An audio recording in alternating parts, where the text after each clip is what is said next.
Corona virus संक्रमण से बचने के लिए क्या आपके Aarogya Setu mobile app download किया है? अगर नहीं तो तुरंत कर लीजिए, क्योंकि इसमें जल्द ही खास फीचर जुड़ने जा रहा है। बता दें कि सरकारी ऐप आरोग्य सेतु को अब तक करीब 9 करोड़ बार डाउनलोड किया जा चुका है।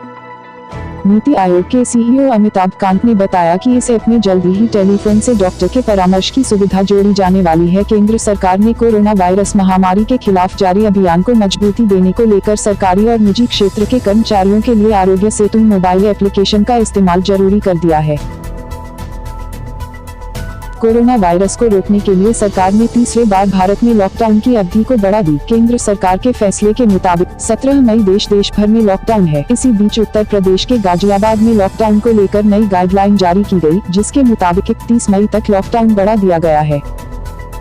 अगर आप भी अपने लिए कोई अच्छा एलईडी बल्ब लेना चाहते हैं और आपकी बजट कम है, तो आज हम आपको आपके बजट के हिसाब से सस्ता और बढ़िया एलईडी बल्ब के बारे में बता रहे हैं। आप इस एलईडी बल्ब को ऑनलाइन भी खरीद सकते हैं। इसके लिए आपको बाजार जाने की भी जरूरत नहीं है। इस एलईडी बल्ब की सबसे बड़ी खासियत यह है कि यह बल्ब जलने के साथ साथ मच्छरों को भी दूर भगाता है। साथ ही यह एलईडी बल्ब आपको स्वस्थ रखने का भी काम करेगा। यह बल्ब जेपो लाइट के नाम से आया है। यह एक एनर्जी एफिशिएंट 9 वाट का एलईडी बल्ब है, जिसमें मौजूद जेपो ग्रिड मात्र 1 वाट बिजली को ही करता है। यह बल्ब 50 स्क्वायर फीट एरिया में मच्छरों को अपनी नीली लाइट से आकर्षित करता है, जिससे मच्छर इसकी ओर खींचे चले जाते हैं और ग्रिड में चिपक कर मर जाते हैं। इस बल्ब को 50,000 घंटे तक लगातार जलाया जा सकता है। कीमत इस एलईडी बल्ब की कीमत 1400 रुपए के आसपास रखी गई है।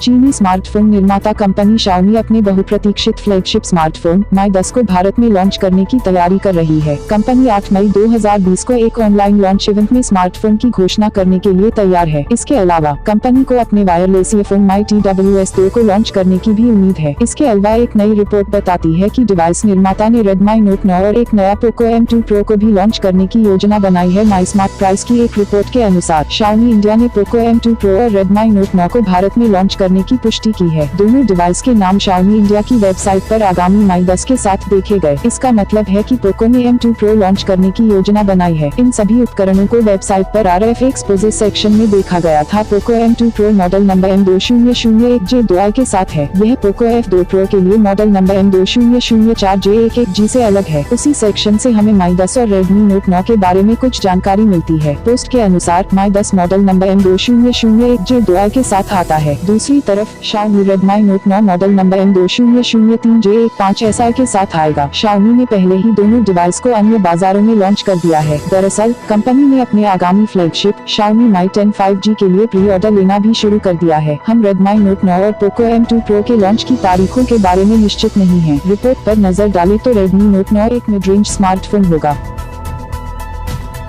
दुनिया इन दिनों कोरोना वायरस की चपेट में है। कोरोना वायरस के संक्रमण को रोकने के लिए भारत में लॉकडाउन का दूसरा चरण चल रहा है। देश और प्रदेश की सरकारें कोरोना संक्रमण को रोकने के लिए सभी जरूरी कदम उठा रही हैं। ऐसे में भारत सरकार ने निर्णय लिया है कि वो टेलीफोनिक सर्वे करेगी। भारत सरकार ने इसके लिए एक नंबर जारी किया है। इस नंबर से कॉल कर आपके बारे में जानकारी ली जाएगी। इसके साथ ही आपको बचाव के तरीके बताए जाएंगे। कौन सा नंबर? भारत सरकार कोरोना वायरस के लक्षणों पर नागरिकों से प्रतिक्रिया एकत्र करने के लिए एक टेलीफोनिक सर्वेक्षण करेगा। यह सर्वेक्षण NIC द्वारा किया जाना है। इसके लिए 1921 नंबर से कॉल आपके मोबाइल फोन पर आएगी। टेलीफोनिक सर्वे के माध्यम से देश भर के लोगों के मोबाइल फोन पर कॉल किया जाएगा और कोरोना की व्यापकता और इसके बढ़ते लक्षणों को लेकर सवाल किए जाएंगे। सरकार की तरफ से बताया गया कि ये कॉल 1921 नंबर से आएगा। आपसे सवाल किए जाएंगे। ऐसे में आप कोई भी जानकारी न छिपाएं। यह सर्वे भारत सरकार के नेशनल इंफॉर्मेटिक्स सेंटर की तरफ से किया जाएगा। लोगों को कहा गया है कि अगर इस नंबर 1921 सेकंड उनके मोबाइल पर कॉल आता है तो वो अपना वक्त निकालकर कोरोना से जुड़ी जानकारी शेयर करें। इसके अलावा लोगों को सतर्क रहने की भी सलाह दी गई है। इसके साथ ही ये भी कहा गया है, इसके अलावा और किसी और नंबर से कॉल आता है और आपसे जानकारी पूछी जाती है तो सतर्क रहें। भारत सरकार द्वारा केवल 1921 नंबर से ही कॉल करके आपसे कोरोना वायरस के बारे में जानकारी ली जाएगी।